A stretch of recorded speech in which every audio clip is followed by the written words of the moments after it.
तो आज हम रसशास्त्र का टॉपिक कल्पना निर्माण first primary and secondary dosage formulations पढ़ने जा रहे हैं। तो सबसे पहले हम देखते हैं कल्पना। तो आचार्य यादव जी ने कहा है कि जैसे जो द्रव्य पार्थिव, जांगम और द्विध कोई भी प्रकार के हों, उनका जो प्राकृतिक रूप है, अगर हम उसी तरीके से उसको लेंगे तो हमारी बॉडी में अच्छे से यूटिलाइज नहीं हो पाएगा। लेकिन जब हम उसको जल, अग्नि आदि के द्वारा, सन्निकर्ष के द्वारा उसका संस्कार कर देंगे, मतलब संस्कारो ही गुणांतराधानम, जिसकी वजह से उसमें गुणांतराधान हो जाएगा, तो वो करने से हमारा शरीर उसको अच्छे तरीके से एब्जॉर्ब कर पाएगा, अच्छे से यूटिलाइज कर पाएगा और वो हमारे शरीर के अनुकूल हो जाएगा। तो अनुकूल रूप से कल्पना की जाती है। तो औषध द्रव्य की यह कल्पना जो है ये बहुत तरीके की होती है, जिसमें कि कषाय कल्पना, स्नेह कल्पना और आसव कल्पना आता है। सबसे पहले हम देखते हैं कषाय कल्पना। तो आचार्य चरक के अनुसार पंचविध कषाय कल्पनम इति तद्यथा स्वरस कल्क श्रत फांटस चेति तेषाम यथा पूर्व बलाधिक्यम। ये चरक सूत्र 4 का श्लोक है।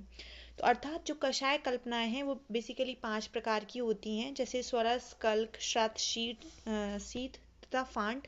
और इसमें जो स्वरस होता है वो सबसे गुरु और फांट सबसे लघु होता है, जैसे कि श्लोक में बताया है पूर्व बलाधिक्यम, मतलब कि जो पहली वाली कल्पना है वो ज़्यादा गुरु होती है, मतलब स्वरस ज़्यादा गुरु होता है एज कम्पेयर टू फांट, और जो फांट होता है वो सबसे लघु होता है। तो आचार्य चरक ने जो 5 कल्पनाएं, बेसिक कल्पनाएं दी हैं, उसका क्या क्या है, स्वरस, कल्क, श्रत, शीत, फांट। और जो आचार्य सुश्रुत हैं उन्होंने इसमें बस एक क्षीर एक्स्ट्रा ऐड कर दिया है, तो इसलिए क्षीर, स्वरस, कल्क, श्रत, शीत एंड फांट हो गया है। ठीक है, आगे बढ़ते हैं। सबसे पहले हम देखते हैं स्वरस कल्पना। स्वरस कल्पना की जब हम परिभाषा देखते हैं तो यंत्र निष्पीडिता द्रव्याद रसा स्वरस उच्यते, ये चरक सूत्र 4 की परिभाषा है। सिमिलरली एक परिभाषा और आप भाव प्रकाश पूर्व खंड में देखेंगे, अहतात तक्षणाद कृष्टाद द्रव्याद चूर्णाद समुद्भवेत वस्त्र निष्पीडितो यश्व स्वरसो रस उच्यते। तो ये भाव प्रकाश पूर्व खंड की परिभाषा है। अब हम देखते हैं, मतलब इसका मतलब क्या हो गया कि जो भी ताजे वनस्पतिक औषधि द्रव्य हो उसको कूट लेना है, फिर उसको कपड़े में रख के निचोड़ कर या फिर यंत्र के द्वारा या फिर अपने हाथ की हथेली से भी दबाकर आप जो रस प्राप्त करते हैं उसको हम स्वरस कहते हैं। अब स्वरस के हम जब प्रकार देखते हैं तो सबसे पहले आता है ताजे द्रव्यों का स्वरस। तो ताजे द्रव्यों का स्वरस क्या हो गया कि मतलब हमने तत्क्षण जो भी काट कर उखाड़ कर जो औषधि लाए हैं, ताजी रसदार वनस्पतिक औषधि लेके आते हैं, उसको अच्छे से शोधन उसकी अच्छे से सफाई कर लेना है, फिर उसको कपड़े में रख कर निचोड़ना या फिर यंत्र के द्वारा दबाकर निचोड़ने से या हाथ की हथेली द्वारा दबाकर निचोड़ने से जो भी रस निकल रहा है उसको हम क्या कहते हैं, स्वरस कहते हैं। फिर आता है शुष्क द्रव्यों का स्वरस। अब जो भी ताजी हरी रसदार वनस्पति, अगर वो मान लो उपलब्ध नहीं हो पा रही है आपको और शुष्क वनस्पति आपके पास है, तो आपको उसका चूर्ण कर लेना है और उसको संभाग या फिर आचार्य शारंगधर ने कहा है कि दुगना जल मिला के उसको 24 घंटे तक भिगो कर रख देना है और फिर अगले दिन मसल की वस्त्र में छानकर स्वरस को रूप में उसको प्रयोग करना चाहिए। ठीक है, फिर आता है हमारा पुटपाक स्वरस। तो पुटपाक को स्वरस में क्या होता है कि जिन पत्रों में रस नहीं निकल रहा है, ठीक है, जिसमें निकल ही नहीं रहा है या फिर जिसमें कम रस निकल रहा है, वहाँ पर पुटपाक विधि से स्वरस निकाला जाता है। जैसे कि सर्वप्रथम क्या करेंगे कि औषधि द्रव्य को सिला पर थोड़े से जल में छींटे देकर पीसकर कल्क बना लेते हैं। फिर इस कल्क का गोलक बनाकर काश्मीरी, वट, जम्बू, अश्वत्थ, ये कोई से भी तरीके के जो भी वृक्ष हैं उनके पत्रों को बाहर से लपेट कर और फिर ऊपर से उसमें एक धागा से बांध देना है। उसके बाद उसके ऊपर से गेहूं या फिर उड़द के आटे का 1 अंगुल मोटा लेप लगाना है। उसके पश्चात 2 अंगुल मोटा गीली मिट्टी का लेप कर देना है। ठीक है, और सुखाकर जंगली उपलों की अग्नि से तपाना है। जब मिट्टी का वर्ण जलती अंगार जैसा लाल हो जाए और फिर उसको हमें अग्नि से बाहर निकाल लेना है और इस लेप को और वटपत्र को हटा के अंदर से जो कल्क है उसको निकाल के उसको वस्त्र द्वारा गर्म करके निचोड़ कर जो प्राप्त होता है उसको हम उससे स्वरस निकाला जाता है। फिर जब हम स्वरस की मात्रा देखते हैं तो इसकी मात्रा कितनी बताई गई, 2 तोला या फिर आधा पल। ठीक है, तो और इसमें जो प्रक्षेप द्रव्य होता है, प्रक्षेप द्रव्य कितना बताया गया है, 1 कोल बताया गया है। ठीक है, और इसमें ही बताया गया कि जो हम शुष्क द्रव्य या फिर पुटपाक स्वरस के जो हम निकाल रहे हैं उसमें कितना निकालना है, 4 तोला की मात्रा में देना है जो भी शुष्क द्रव्यों से सोरस निकाला गया है। और जो ताजी हरी वनस्पति से निकाला गया है उसको 2 तोला या फिर आधा पल कह सकते हो, ठीक है। फिर आता है सोरस में प्रक्षेप की मात्रा, मैंने बताया अभी आपको कि 1 कुल लेना है जिसको हम आधा तोला कह सकते हैं, ठीक है। फिर उसके बाद आता है कि प्रक्षेप द्रव्य में क्या क्या आप कह सकते हैं कि शहद हो गया, चीनी, गुड़, छाछ, जीरक, लवण, घृत, कुछ भी तेल, ये सब चीज़ें प्रक्षेप द्रव्य हो गई।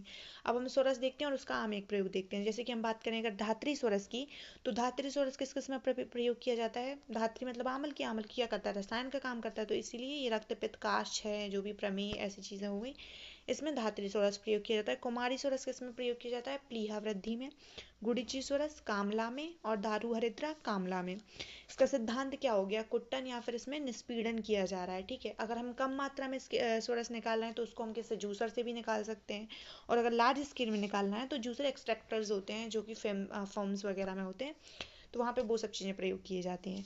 अब हम इसके सिद्धि लक्षण की बात करते हैं कि हमारा जो रस है वो अच्छा बना है कि नहीं।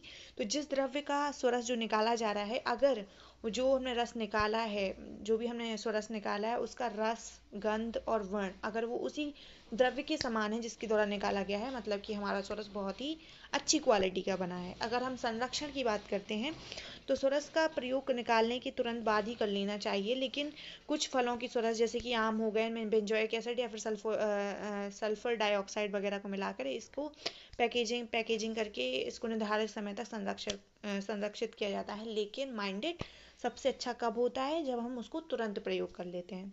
फिर हम बात करते हैं इसकी सावीर्यता विधि की, तो जो ताज़ा ही प्रयोग करना सबसे बेस्ट कहा गया है।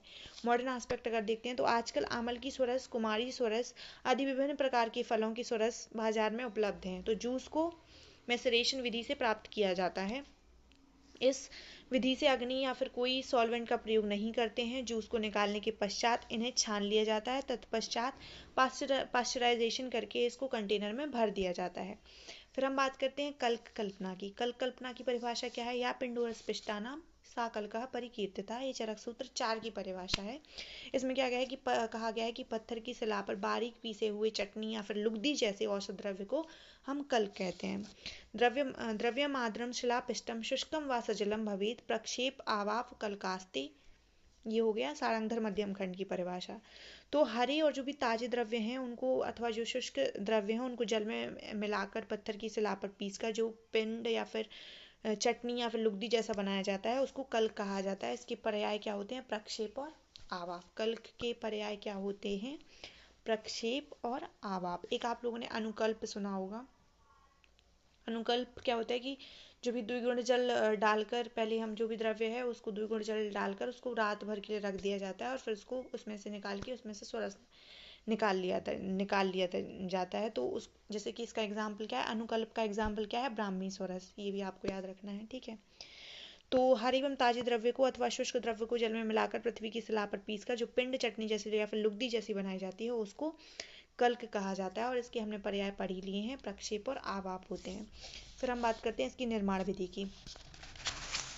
तो जो कल्क हेतु द्रव्य है उसको जल से प्रक्षालित कर लेते हैं, मतलब उसको साफ कर लेना है। यदि औषध द्रव्य शुष्क हो तो उसको कूट पीस कर वस्त्र में छानकर पानी के छींटे दे देकर आवश्यकता अनुसार कर लें और पत्थर की शिला पर महीन महीन पीसकर चटनी जैसा बना लें।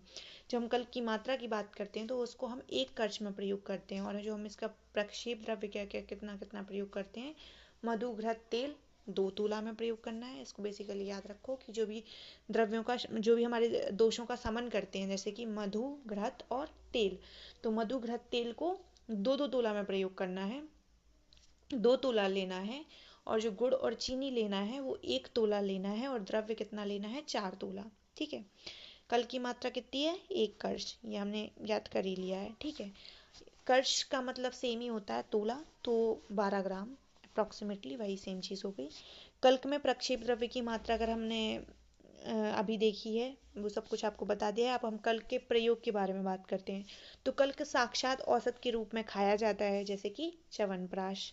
तो तेल घृत पाक या फिर मूर्छना से द्रव कल्क को डालकर भर्जन किया जाता है और व्रणों को शुद्ध करने या फिर शोथ को दूर करने के लिए भी इसका प्रयोग किया जाता है। प्रलेप व उपलेप प्रदेह की तरह भी कल्क का प्रयोग होता है। कल्क की जब हम बात करते हैं तो इसमें क्या क्या आता है, पिपल्यादि कल्क या फिर शुंठी कल्क। तो जो पिपल्यादि कल्क है उसको उरु स्तंभ में प्रयोग किया जाता है। शुंठी कल्क को परिणामशूल या फिर आमवात में प्रयोग किया जाता है। इसका सिद्धांत क्या है, पेषण करके। कम मात्रा में अगर बनाना है तो हमको सिलबट्टे या फिर मिक्सर पे बना सकते हैं, लेकिन अगर हमको लार्ज स्केल में बनाना है तो ऑटोमेटिक सॉस मेकिंग मशीन के द्वारा बनाया जाता है। इसके सिद्धि लक्षण देखें तो रस, गंध तथा वर्ण युक्त तथा चटनी सदृश से दिखता है। संरक्षण देखें तो कल का प्रयोग निर्माण की तुरंत बात करना चाहिए। सावीर्यता अवधि देखें तो इसको ताज़ा प्रयोग करना ज़्यादा बेटर होता है। मॉडर्न एस्पेक्ट, चटनी या सॉस को कल्पना का आधुनिक स्वरूप हम मान सकते हैं। अब चूर्ण कल्पना की बात करते हैं तो अब हमें पता है कि आचार्य चरक ने बेसिक 5 कल्पनाएं दी हैं, जिसमें हमने चूर्ण तो नहीं पढ़ा है।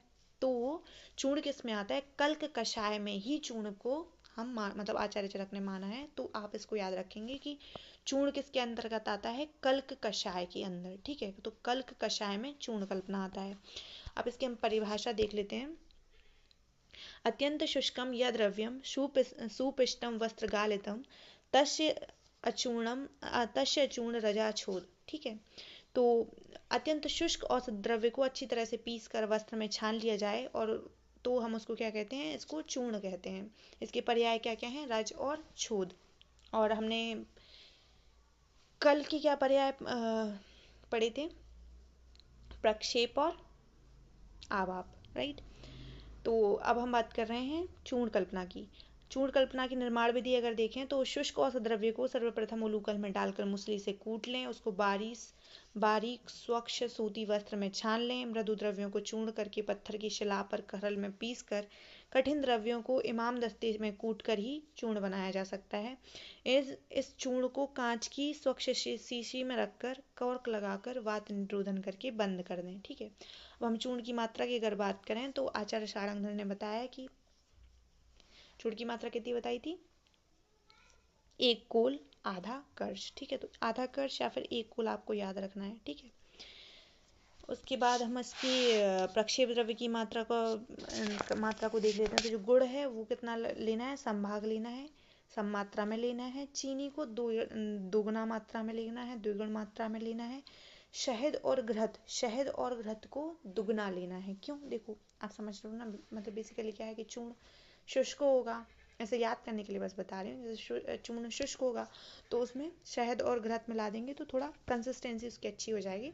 तो शहद और घृत को दुगनी मात्रा में प्रयोग करना है। ठीक है, और जो द्रव है वो चतुर्गुण तरीके से प्रयोग करना है। अगर आप उसमें हींग मिला रहे हैं तो उसको भर्जित करके ही उसको प्रयोग करना है, जिससे कि वो उत्क्लेद ना करे।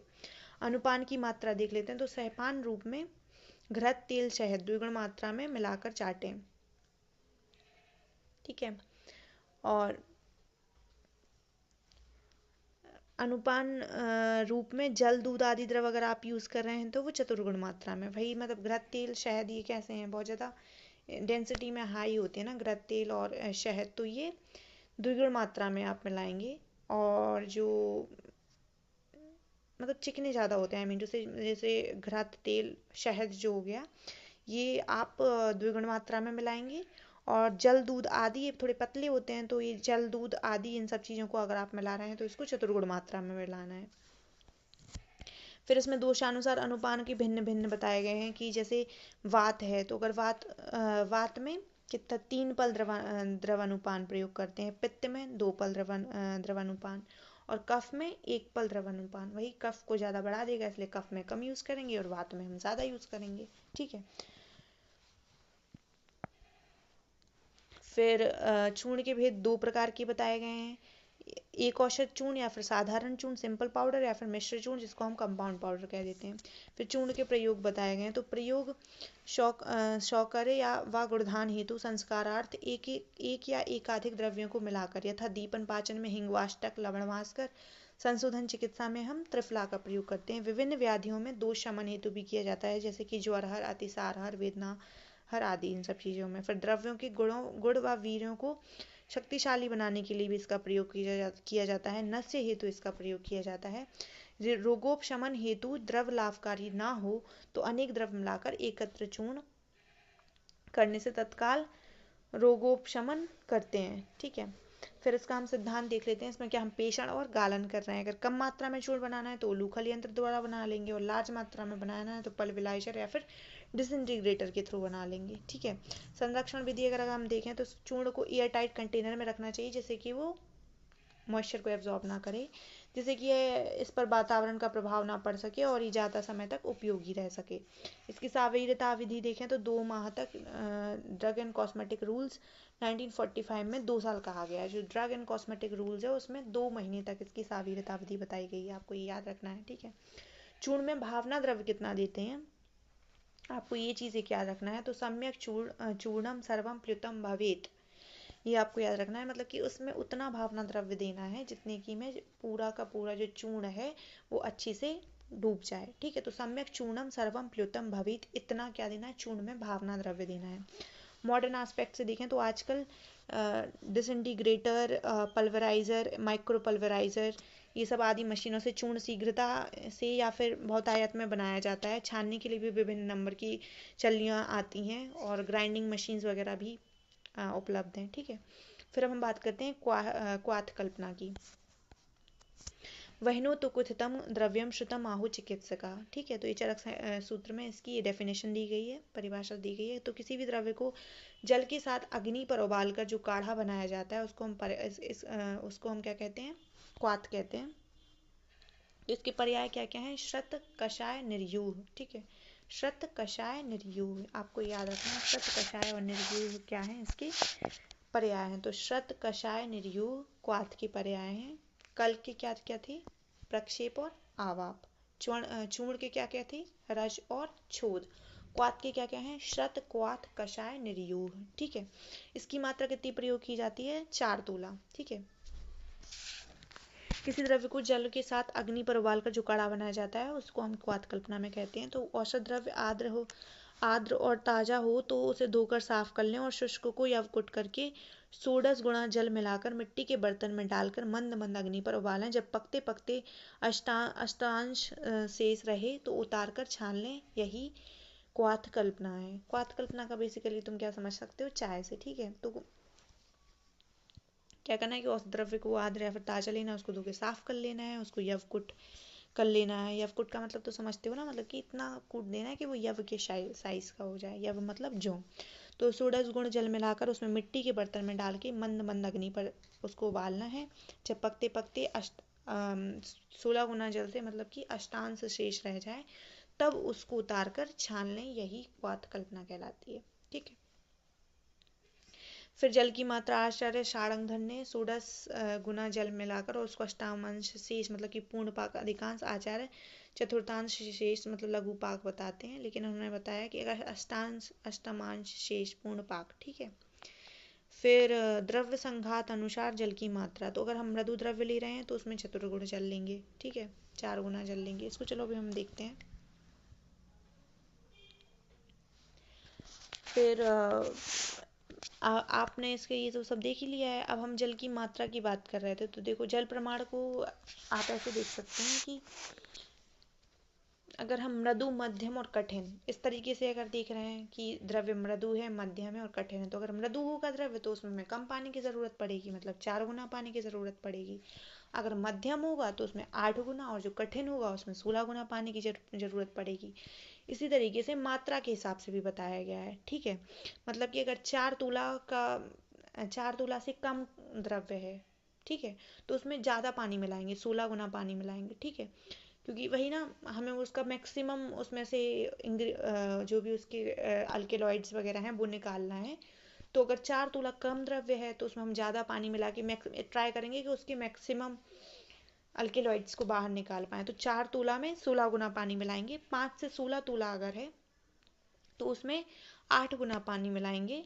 और जो अगर 16 तोला से ज़्यादा है तो उसमें 4 गुना पानी मिलाएंगे। तो बेसिकली कैसे तुमको याद रखना है कि 4 तोला अगर है तो 16 गुना पानी, 5 से 16 तोला है तो उसमें 8 गुना पानी, और 16 तोला से ज़्यादा है तो उसमें 4 गुना पानी मिलाना है। ठीक है, फिर बात करते हैं भेद की। तो जो क्वाथ हैं उसके 7 प्रकार बताए गए हैं। ठीक है, क्वाथ के कितने प्रकार बताए गए हैं, 7 प्रकार बताए गए हैं। पाचन दीपनीय शोधन समन तर्पण क्लेदन शोषी। क्या क्या? पाचन, दीपन, शोधन, शमन, तर्पण, क्लेदन, शोषी। निर्माण विधि अगर देखें तो औषध द्रव्य के त्वक, पत्र, मूल आदि जिन अंगों का क्वाथ बनाना हो उनको धूप में सम्यक प्रकार से उचित काल तक सुखाना है। फिर छेदन करके करने योग्य को काटकर भेदन करके योग्य को तोड़कर आर्द्रता या वनस्पति हो तो उसको जल में धोकर अष्टगुण या फिर षोडश गुण जल मिलाकर पात्र में डालकर अग्नि पर चढ़ाकर पकाना है। चतुर्थांश अवशेष रहने पर उबालकर क्वाथ बना लें और छानकर उसका प्रयोग करना है। क्वाथ की मात्रा व अगर हम काल देखते हैं तो इसको 4 से 8 तोला प्रयोग किया जाता है आहार के रस के पाक हो जाने पर। ठीक है, क्वाथ की मात्रा कितना? 4 तोला, या फिर जो कुछ आचार्यों ने कितनी बताई है? 8 तोला। वैसे मैक्सिमम मतलब ज़्यादातर लोगों ने तुमको 4 तोला याद रखना है, लेकिन कुछ आचार्यों ने 8 तोला बताई है, ऐसे याद रखना है। ठीक है, फिर आहार की रस का पाक हो जाए तब जनरली इसको पीना चाहिए। ठीक है, फिर प्रक्षेप द्रव्य की मात्रा की बात कर लेते हैं। तो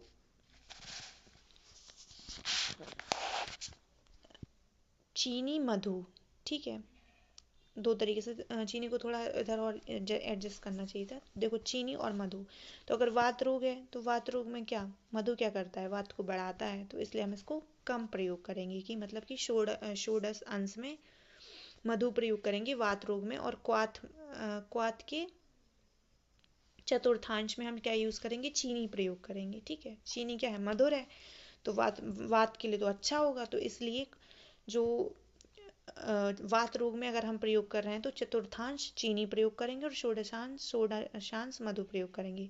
पित्त रोग है तो दोनों चीजें अष्टांश प्रयोग करेंगे। और श्लेष्म रोग अगर है तो श्लेष्म रोग में मधु ज़्यादा अच्छा होता है, तो मधु को ज़्यादा प्रयोग करेंगे, मतलब कि चतुर्थांश प्रयोग करेंगे। और चीनी को कम प्रयोग करेंगे, षोडशांश प्रयोग करेंगे। ठीक है, और इसमें क्या है? तोय अग्नि का सन्निकर्ष किया जा रहा है। इसका सिद्धांत यही हो गया कि तो कम मात्रा में क्वाथ का निर्माण करना है तो स्टेनलेस स्टील भगोने या पर गैस के स्टोव के द्वारा कर सकते हैं, लेकिन अगर अधिक मात्रा में प्रयोग करना है तो स्टीम जैकेट पैन के द्वारा, स्टीम जैकेट पैन का प्रयोग किया जाता है अगर अधिक मात्रा में इसका बनाना है। ठीक है, सिद्धि लक्षण अगर हम देखते हैं तो आचार्य चरक ने बताया है, गत सत्व अर्थात जब औषधि द्रव्य का रस गंध वर्ण जल में आ जाए तब हमें इसको समझ लेना चाहिए कि वो क्वाथ अच्छा बन गया है। संरक्षण, क्वाथ को बनाने के बाद तुरंत प्रयोग करना चाहिए, वही ये तुरंत प्रयोग करने वाली कल्पना है।